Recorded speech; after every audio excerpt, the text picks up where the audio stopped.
আমরা যখন এক্সেলে বড় ধরনের ডাটা নিয়ে কাজ করি অথবা কোনো একটি ডকুমেন্টসকে এক্সেলে কনভার্ট করে নিই, তখন মাঝে মধ্যে দেখা যায় ডাটাগুলোর মধ্যে কিছু সেল ব্ল্যাঙ্ক হয়ে থাকে।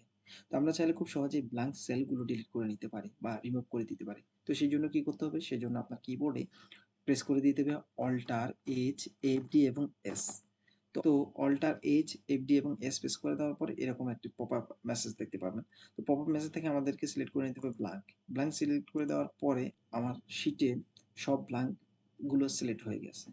তো আমি চাইলে এখন খুব সহজেই এগুলো রিমুভ করে দিতে পারি। জাস্ট কন্ট্রোল মাইনাস প্রেস করে দেওয়ার পরে এখানে আরেকটি পপআপ মেসেজ দেখতে পাচ্ছেন যেখানে দেখা যায় শিফট সেল, শিফট লেফট।